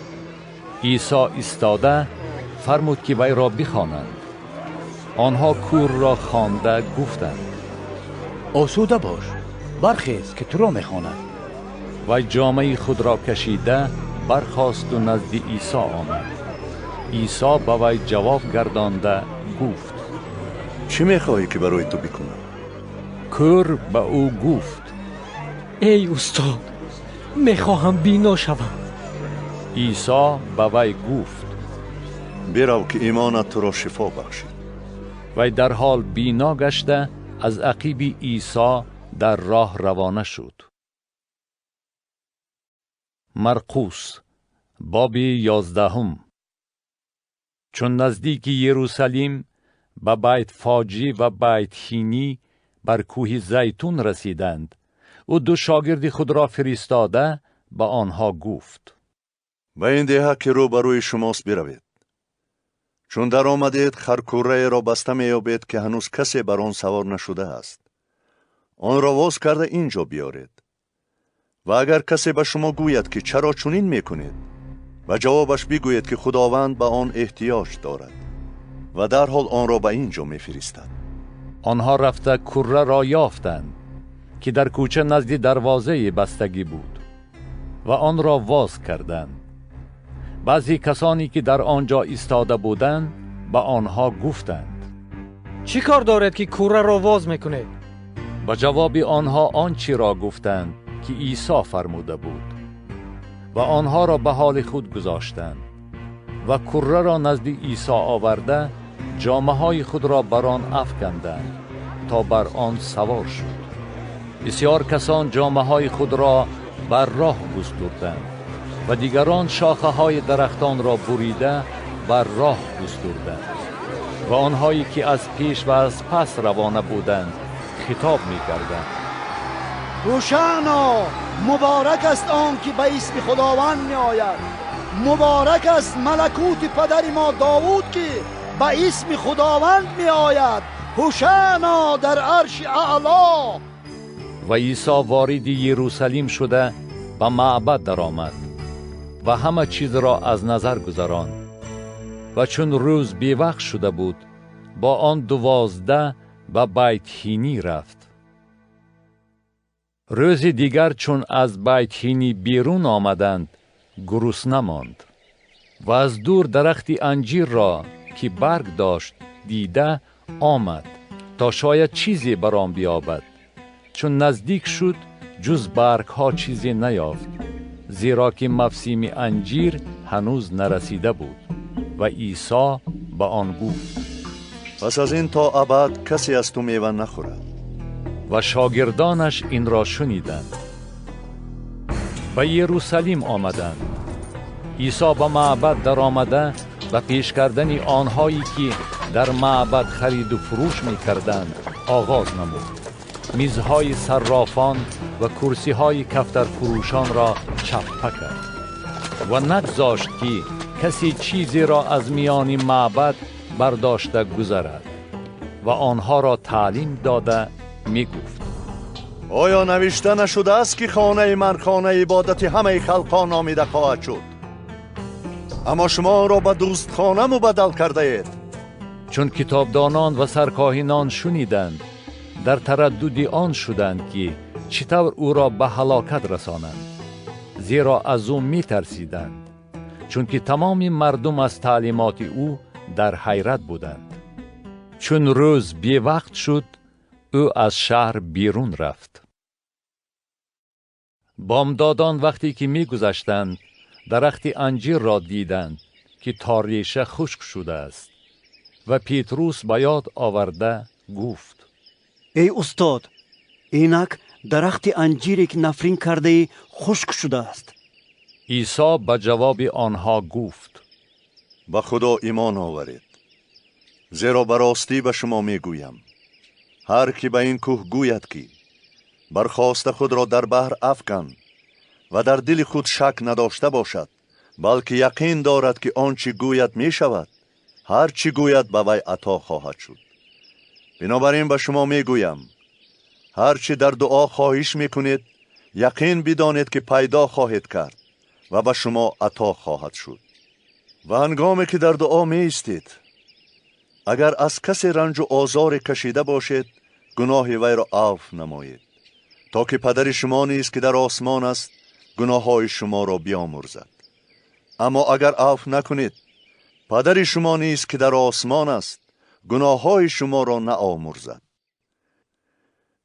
باز به یروشلیم آمدند و هنگامی که او در معبد میگشت، سرکاهنان، کتابدانان و پیران نزد او آمده گفتند: با کدام قدرت این کارها را میکنی؟ و کیست که این قدرت را به تو داده است تا این کارها را کنی؟ عیسی به جواب آنها گفت: من هم از شما چیزی میپرسم، به من جواب دهید. آنگاه من هم به شما خواهم گفت که با کدام قدرت این کارها را میکنم. تعمید یحیی از آسمان بود یا از انسان؟ به من جواب دهید. اما آنها در دل خود اندیشه میکردند: اگر گوییم که از آسمان بود، او بگوید پس چرا به وی ایمان نآوردید؟ و اگر گوییم که از انسان بود، از مردم میترسیده، زیرا که همه یحیی را نبی برحق میدانستند. و عیسی جواب داده گفتند: نمیدانیم. عیسی هم به جواب آنها گفت: من هم به شما نمیگویم که با کدام قدرت این کارها را میکنم. مرقس باب 12.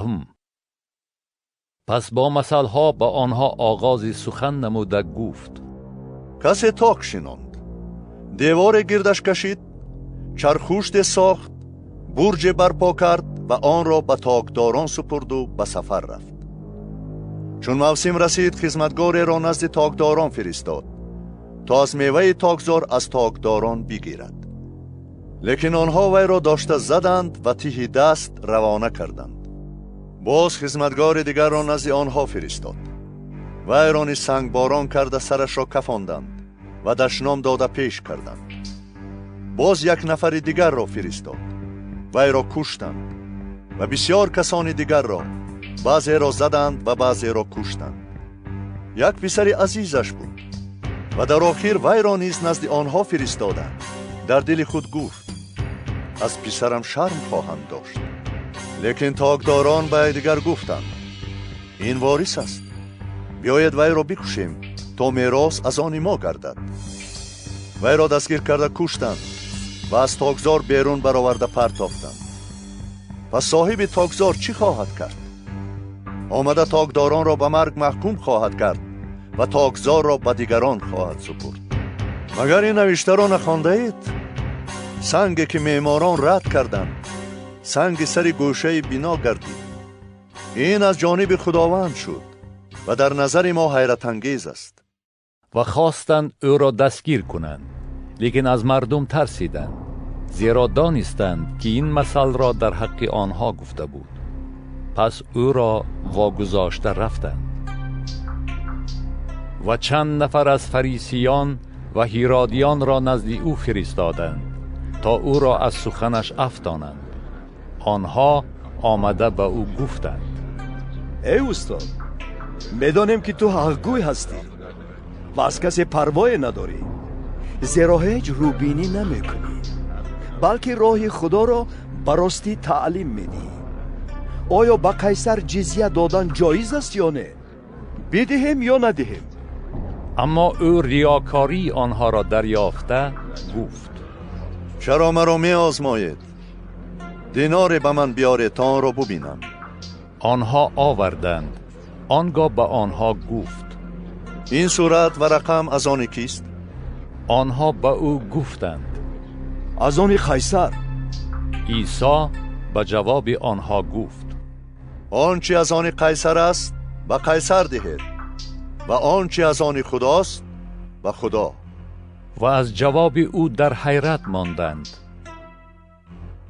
و صدوقیان که منکر قیامت هستند نزد او آمده پرسیدند: ای استاد، موسی به ما نوشته است اگر برادر کسی بمیرد و زن از خود گذاشته و فرزند نداشته باشد، باید برادرش زن وی را به نکاح خود درآورد و برای برادر خود نسل به وجود آورد. 7 برادر بودند. یکی زن گرفته مرد و فرزند نگذاشت. وی را دویمین به زن گرفته مرد و فرزند نگذاشت. سیومین نیز همچنین. همه آن 7 وی را گرفتند و نسل نگذاشتند. بعد از همه زن نیز مرد. پس در قیامت که همه احیا خواهند شد وی زن کدام آنها می شود؟ زیرا که هر 7 وی را به زنی گرفته بودند. عیسی به جواب آنها گفت: مگر گمراه نیستید از آن رو که نه نوشته ها را می دانید نه قدرت خدا را؟ زیرا هنگامی که از مردگان احیا می شوند نه زن می گیرند و نه به شوهر می روند، بلکه مانند فرشتگان در آسمان می باشند. اما درباره مردگان که احیا می شوند، مگر در کتاب موسی نخوانده اید که چیسان خدا در نزد بت به وی گفت: منم خدای ابراهیم و خدای اسحاق و خدای یعقوب. وی نه خدای مردگان است بلکه خدای زندگان. پس شما بس گمراه شده اید. یکی از کتابدانان چون مباحثه آنها را شنیده دید که به آنها جوابی نیکو داد، پیش آمده از او پرسید: اولین همه احکام کدام است؟ عیسی به وی جواب داد: اولین احکام این است: بشنوی اسرائیل، خداوند خدای ما خداوند یگانه است و خداوند خدای خود را با تمام دل تو و با تمام جان تو و با تمام هوش تو و با تمام قوت تو دوست بدار. اولین احکام همین است و دویمش مانند آن است: یار خود را مثل خود دوست بدار. حکم دیگر بزرگتر از اینها نیست. کتابدان به او گفت: آفرین ای استاد، تو راست گفتی که خدا یگانه است و جز او دیگری نیست و او را با تمام دل و با تمام ادراک و با تمام قوت دوست داشتن و یار خود را مثل خود دوست داشتن از همه قربانی های سوختنی و هدیه ها افضل تر است. چون عیسی دید که وی عاقلانه جواب داد، به وی گفت: تو از ملکوت خدا دور نیستی. پس از آن کسی جرأت نکرد که از او چیزی پرسد. و هنگامی که عیسی در معبد تعلیم می‌داد، سوال داده گفت: چیسان کتابدانان میگویند که مسیح پسر داوود است و حالان که خود داوود بر طبق روح القدس میگوید: خداوند به خداوند من گفت: به یمین من بنشین تا دشمنان تو را زیر پای تو اندازم. این خود داوود او را خداوند می نامد. پس چیسان او پسر وی بوده است؟ و مردم بسیار کلام او را با خوشنودی می شنیدند و او آنها را تعلیم داده می گفت: از کتابدانان حذر کنید که دوست می دارند جامه های دراز پوشیده گردند و در بازارها تبریک بشنوند و در کرسی های اولی کنشت ها جای بگیرند و در ضیافت ها بالانشین شوند. آنها که خانه های بیوزنان را فرو می برند و برای نمود دعا را طول می دهند، از همه سخت‌تر محکوم خواهند شد. و عیسی در مقابل گنجینه نشسته نگاه می کرد که چیسان مردم به گنجینه پول می اندازند. اکثری ثروتداران بسیار می انداختند و بیوزنی کمبغلی آمده 2 فلوس انداخت که نیم تین می شود. پس شاگردانش را پیش خود خوانده گفت: براستی به شما می گویم که این بیوزن کمبغل از همه آنانی که به گنجینه انداختند بیشتر داد، زیرا همه از زیادتی خود دادند، لیکن وی از کمبغلی خود هر چی داشت انداخت، یعنی تمام نفقه خود را داد. مرقس باب 13. چون عیسی از معبد می برآمد، یکی از شاگردانش به او گفت: ای استاد، بینگر چه نوع سنگ ها و چه نوع عمارت هاست. عیسی به جواب وی گفت: این عمارت های بزرگ را می بینی؟ همه این خراب خواهد شد به درجه که سنگ بر سنگ نخواهد ماند. و چون او بر کوه زیتون در مقابل معبد نشسته بود، پتروس، یعقوب، یوحنا و اندریاس به تنهایی از او پرسیدند: ما را آگاه کن که این کی واقع می شود و علامت روی دادن همه این چگونه است؟ آنگاه عیسی در جواب آنها به گفتن آغاز نمود: هوشیار باشید که کسی شما را گمراه نکند، زیرا بسیار کسان با نام من آمده گویند که این من هستم و مردم بسیار را گمراه کنند. اما چون جنگ ها و آوازه جنگ ها را بشنوید نترسید، زیرا این باید واقع شود، لیکن این هنوز انتها نیست. زیرا قوم بر ضد قوم و سلطنت بر ضد سلطنت قیام خواهد کرد و در هر جا زلزله ها روی خواهد داد و قحطی ها و آشوب ها پدید خواهد آمد. اینها ابتدای درد هاست. لیکن شما خود را احتیاط کنید، زیرا شما را به محکمه ها خواهند کشید و در کنشت ها تازیانه خواهند زد و شما را نزد حاکمان و پادشاهان به خاطر من حاضر خواهند کرد تا برای آنها شهادت گردد. و لازم است که انجیل اول در بین تمام خلقها معویزه کرده شود. چون شما را برای تسلیم کردن گرفته برند، پیشکی غمخواری و اندیشه نکنید که چی باید بگویید، بلکه آنچه در آن ساعت به شما عطا شود آن را بگویید، زیرا گوینده شما نیستید بلکه روح القدس است. آنگاه برادر برادر را و پدر فرزند را به مرگ تسلیم خواهند کرد و فرزندان بر ضد پدران و مادران قیام کرده آنها را به هلاکت خواهند رساند و همه از برای اسم من به شما عداوت خواهند داشت. لیکن هر کی تا آخر صبر کند نجات خواهد یافت. چون کراهت خرابی را که دانیال نبی به زبان آورده است در جایی که نمی باید برپا ببینید، هر کی خواند در کند، آنگاه آنهایی که در یهودا می باشند و کوهستان گریزند. و هر کی بر بام باشد پایان نفراید و برای گرفتن چیزی به خانه خود ندراید. و آن که در کیشزار است برای گرفتن جامه خود بر نگردد. وای بر حال حامله‌داران و شیرداران در آن ایام.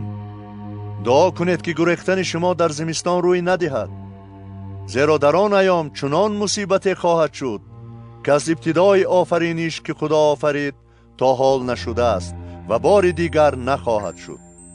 و اگر خداوند آن ایام را کوتاه نمی کرد کسی نجات نمی یافت. لیکن از برای برگزیدگانی که او انتخاب نموده است آن ایام را کوتاه کرده است. در آن هنگام اگر کسی به شما گوید اینک مسیح در اینجاست یا در آنجاست، باور نکنید، زیرا مسیحان کاذب و انبیای کاذب به میدان آمده علامات و معجزات نشان خواهند داد تا که اگر ممکن باشد برگزیدگان را نیز گمراه کنند. لیکن شما هوشیار باشید، اینک من همش را به شما پیشکی گفتم. لیکن در آن ایام پس از آن مصیبت آفتاب خیره شود و ماه روشنایی خود را ندهد و ستارگان از آسمان فرو ریزند و قوه های افلاک متزلزل شوند. آنگاه پسر آدم را بینند که با قدرت و جلال عظیم بر ابرها می آید. و آنگاه او فرشتگان خود را فرستاده برگزیدگان خود را از چار جانب از کنار زمین تا کنار آسمان فراهم خواهد آورد. اکنون از درخت انجیر مثال گیرید.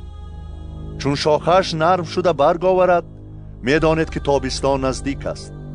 همچنین شما چون دیدید که این چیزها واقع شده است بدانید که نزدیک است، نزد در است. و راستی به شما میگویم این نسل هنوز از عالم نگذشته همه این چیزها واقع خواهد شد. آسمان و زمین گذران است لیکن کلام من گذران نیست.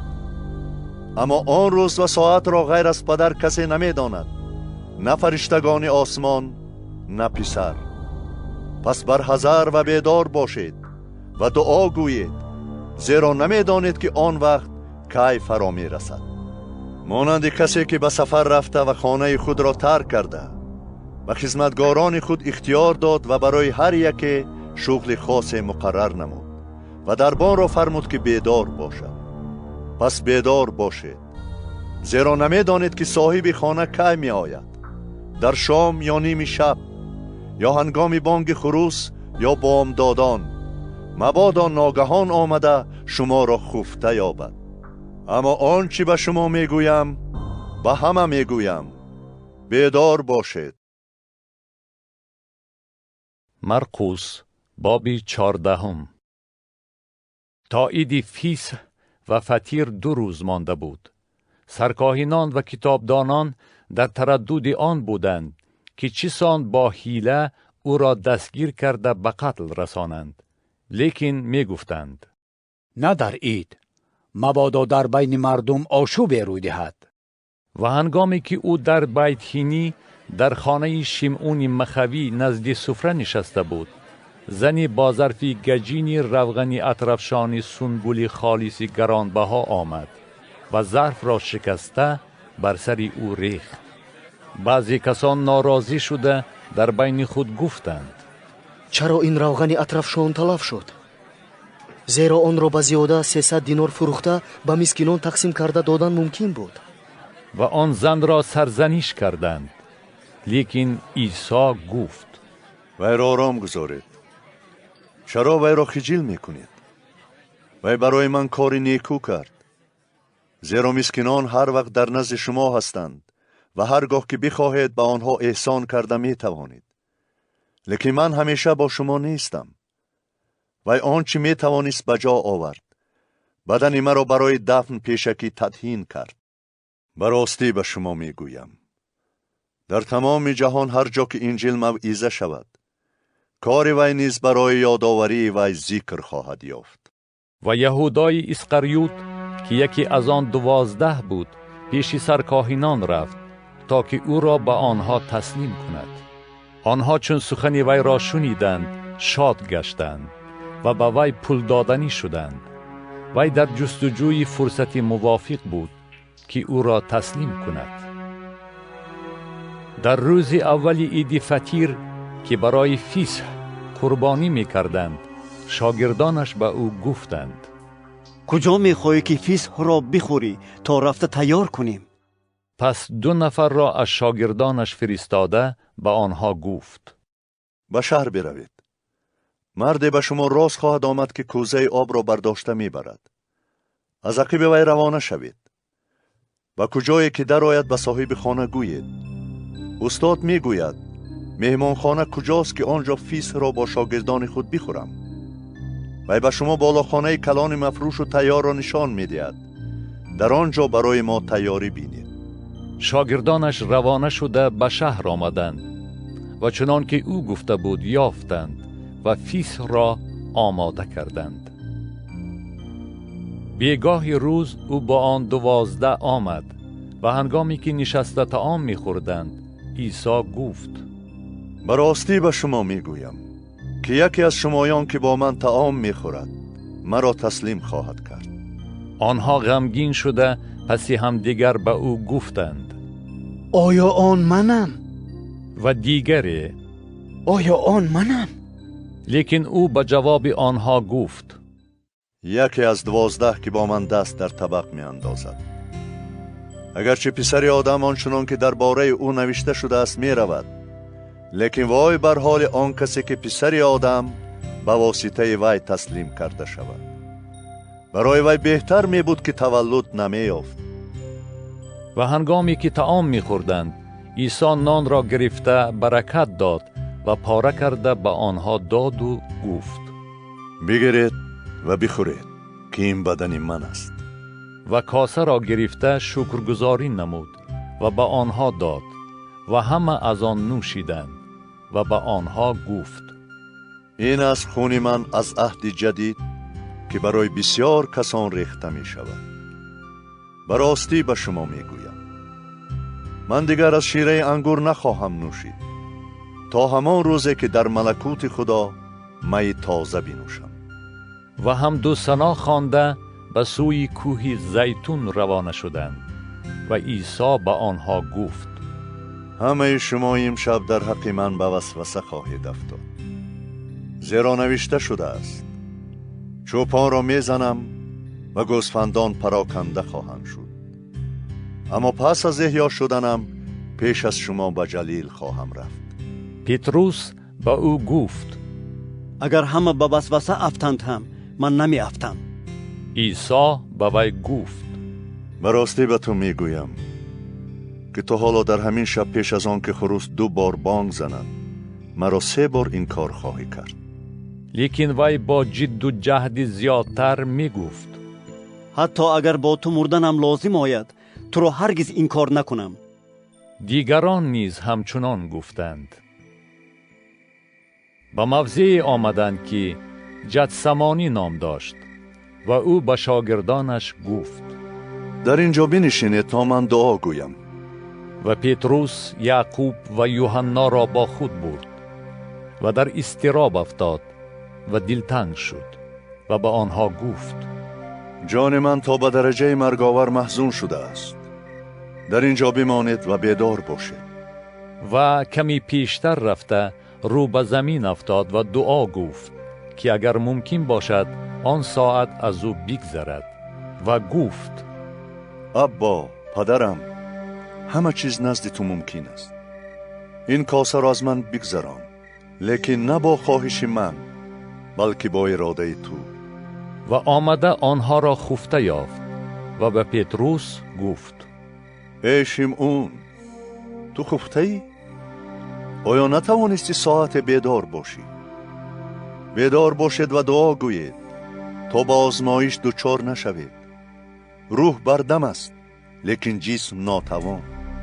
و باز رفته با همان سخنان دعا گفت و برگشته باز آنها را خفته یافت، زیرا چشمانشان خوابالود بود و آنها نمی دانستند که به او چی جواب دهند.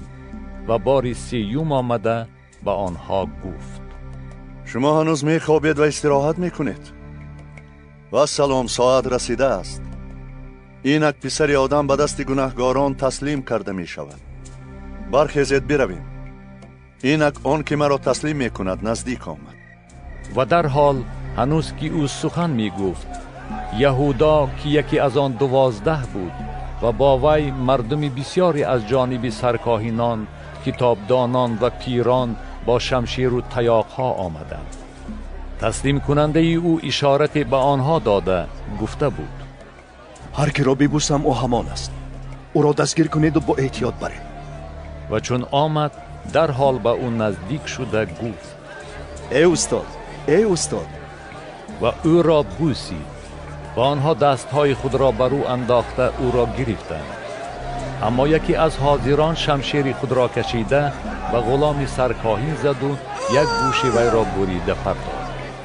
عیسی به آنها رو آورده گفت گویا بر ضد راهزن شما با شمشیر و تیاقها بیرون آمده تا مرا دستگیر کنید. هر روز من نزد شما در معبد بودم و تعلیم می دادم و شما مرا دستگیر نکردید. لیکن بگذار نوشته ها به عمل آید. آنگاه همه او را واگذاشته گریختند. جوانی جسم برهنه خود را به چادر پیچانده از عقب او می رفت و سربازان وی را دستگیر کردند. لیکن وی چادر را پرتافته تنی برهنه از دست آنها گریخت. و عیسی را نزد سرکاهن آوردند و تمام سرکاهنان و پیران و کتابدانان نزد وی گرد آمدند. پتروس از دور تا درون حولی سرکاهن از پی او روانه شده با خدمتگاران نشست و نزد آتش خود را گرم می کرد. سرکاهنان و تمام شورای پیران در جستجوی شهادتی بر ضد عیسی بودند تا او را به قتل رسانند، لیکن نیافتند. زیرا بسیار کسان بر ضد او شهادتی بر دروغ دادند، لیکن این شهادت ها به یکدیگر موافق نبود. و بعضی کسان برخاسته بر ضد او شهادتی بر دروغ داده گفتند ما شنیدیم که او می گفت من این معبد با دست آدم ساخته شده را ویران می کنم و در 3 روز دیگری را بنا می کنم که با دست آدم ساخته نشده باشد. لیکن چون این شهادت آنها نیز موافق نبود. پس سرکاهن برخاست و در میانه ایستاده از عیسی پرسید چرا تو هیچ جواب نمی دهی؟ این چیست که اینها بر ضد تو شهادت می دهند؟ اما او خاموش ماند و هیچ جواب نداد. باز سرکاهن از او پرسیده گفت آیا تو مسیح پسر خدای متبارک هستی؟ عیسی گفت من هستم. و شما پسر آدم را خواهید دید که به یمین قدرت نشسته بر ابرهای آسمان می آید. آنگاه سرکاهین جامه خود را در رانده گفت: دیگر به شاهدان چه حاجت داره؟ شما کفر را شنیده، چه ملاحظه دارید؟ پس همه او را عیبدار کرده سزاوار مرگ دانستند و بعضی کسان به سر و روی او توف کردن گرفتند و رویش را پوشیده او را می زدند و می گفتند: نبوت کن. و خدمتگاران او را تارسکی می زدند. هنگامی که پیتروس در پایان در روی حولی بود، یکی از کنیزان سرکاهین آمد و چون دید که پیتروس خود را گرم می کند و وی نگاه کرده گفت: تو نیز با عیسی ناصری بودی؟ لیکن وی انکار کرده گفت: نمیدانم و نمیفهمم که تو چی میگویی. و به حولی بیرون رفته بود که خروس بانگ زد. کنیز بار دیگر وی را دیده به حاضران گفت: این یکی از آنهاست. وی بار دیگر انکار کرد. پس از مدتی حاضران به پیتروس گفتند: در حقیقت تو یکی از آنها می باشی، زیرا که تو از جلیل هستی و لهجه تو همان خیل است. لیکن وی به سوگند و قسم خوردن آغاز نموده گفت: آن آدم را که میگوید نمیشناسم. همان دم خروس بار دویم بانگ زد. آنگاه پیتروس سخن عیسی را به یاد آورد که به وی گفته بود: پیش از آن که خروس 2 بار بانگ زند مرا 3 بار انکار خواهی کرد. و آغاز به گریستن نمود. مرقس باب 15. بامدادان فوراً سرکاهنان با پیران و کتابدانان و تمام شورای پیران مشورت کردند و عیسی را بسته بردند و به پیلاتوس تسلیم کردند. پیلاتوس از او پرسید: آیا تو پادشاه یهودیان هستی؟ او جواب داده گفت: تو میگویی. و سرکاهنان او را بسیار عیبدار می کردند. پیلاتوس باز از او پرسید: تو هیچ جواب نمیدهی. بینگر که چقدر تو را عیبدار میکنند. لیکن عیسی باز هیچ جواب نداد، به طوری که پیلاتوس در حیرت ماند. در هر عید و یک بندی را که می‌خواستند برای آنها آزاد می‌کرد. براباس نام کسی با شریکانش در حبس بود که آنها در وقت عیسیان آدم کشته بودند و مردم فریاد زده التماس کردند که آنچه را که همیشه برای آنها می‌کرد به جا آورد. وی به جواب آنها گفت: آیا می‌خواهید پادشاه یهودیان را برای شما آزاد کنم؟ زیرا می‌دانست که سرکاهنان او را از روی حسد تسلیم کرده بودند. لیکن سرکاهنان مردم را برانگیخته بودند که براباس را برای آنها آزاد کند بهتر است. پیلاتوس باز به جواب آنها گفت: پس چی می‌خواهید بکنم با آن کسی که او را پادشاه یهودیان می‌نامید؟ آنها باز فریاد زدند: او را مصلوب کن. پیلاتوس به آنها گفت: او چی بدی کرده است؟ لیکن آنها باز هم زیادتر فریاد زدند: او را مصلوب کن. پس پیلاتوس مردم را خشنود کردنی شده براباس را برای آنها آزاد کرد و عیسی را تازیانه زده برای مصلوب کردن تسلیم کرد. و سربازان او را به درون حولی یعنی به سربازخانه بردند و تمام فوج را گرد آوردند و جامه ارغوان به او پوشانیدند و تاج از خار بافته بر سرش نهادند و آغاز به سلام نمودند: سلام ای پادشاه یهودیان. و قمیش بر سرش زدند و بر او توف کردند و زانو زده به او تعظیم کردند. پس از آن که او را بسی استهزا کردند، جامه ارغوان را از تنش کشیده لباس خودش را پوشاندند و او را بیرون بردند تا مصلوب کنند. و راهگذری را از قورین که شیمعون نام داشت و پدر اسکندر و رفوس بود و از صحرا می آمد مجبور کردند که صلیب او را بردارد و عیسی را به جای بردند که جالجالتا یعنی جای کاسخانه سر نام داشت و شراب با مور آمیخته را برای نوشیدنش دادند لیکن او ننوشید. آنانی که او را مصلوب کردند لباس او را قرعه پرداخته تقسیم کردند تا هر کس چیزی بگیرد. و ساعت سیوم بود که او را مصلوب کردند و بر او چنین عیبنامه نوشته شده بود: پادشاهی یهودیان. با او دو راهزن را، یکی از دست راستش و دیگری را از دست چپش مصلوب کردند. پس به عمل آمد آن نوشته‌ای که میگوید: از جنایتکاران شمرده شد. و راهگذران او را دشنام داده و سر جنبانده میگفتند: ای تو که معبد را ویران کرده در 3 روز از نو بنا میکنی، خودت را نجات داده از صلیب فرود آی. همچنین سرکاهنان و کتابدانان او را استهزا کرده و یکدیگر میگفتند: دیگران را نجات میداد لیکن خودش را نجات داده نمیتواند.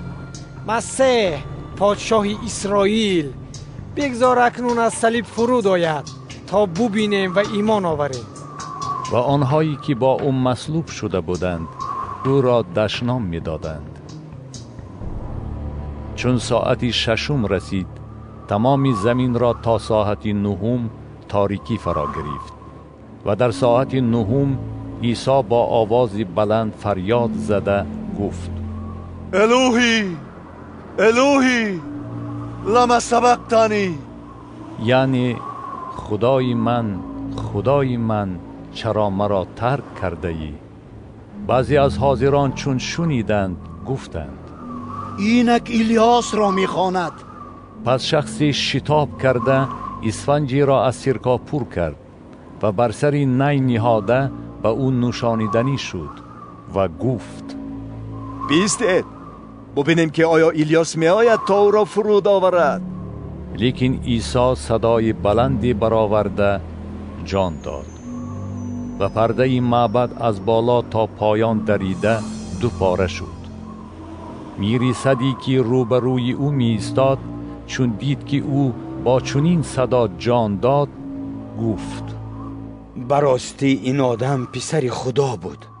یک چند زن نیز بودند که از دور نگاه می کردند، از آن جمله مریم مجدلیه و مریمی که مادر یعقوب کوچک و یوسف بود و سلومیت که هنگام در جلیل بودنش از عقیب او می رفتند و با او خدمت می کردند و بسیار زنان دیگر که همراهی او به یروشلیم آمده بودند.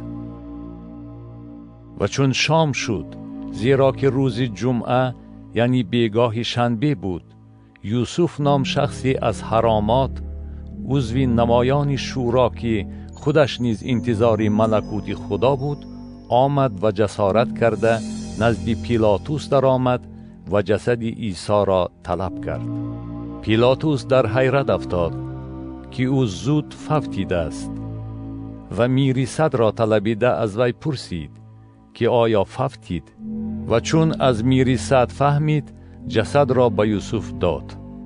وی کتانی خریده و جسد را از صلیب فراورده به کتان پیچاند و به قبری که در داخل سنگ تراشیده بود نهاد و سنگی را بر در قبر غیلاند. و مریم مجدلیه و مریم مادر یوسف دیدند که کجا گذاشته شد.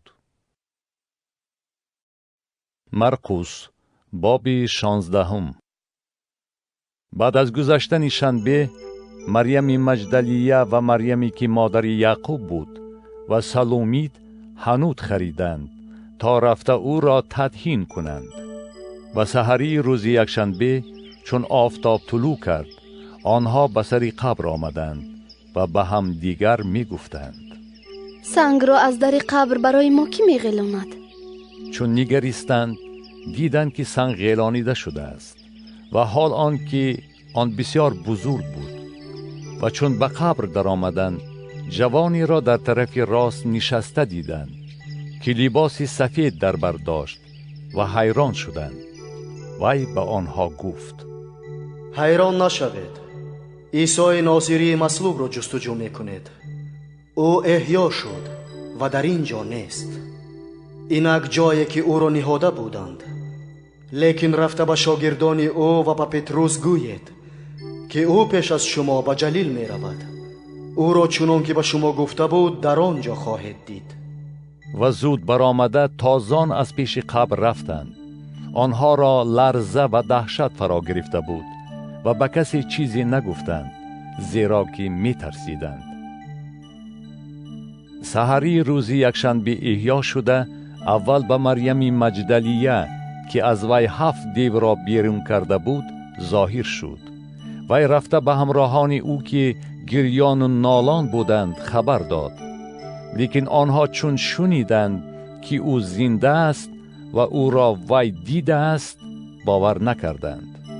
بعد از آن به صورت دیگر به 2 نفری آنها که به دیه می رفتند در راه ظاهر شد و آنها برگشته به دیگران خبر دادند، لیکن به آنها نیز باور نکردند.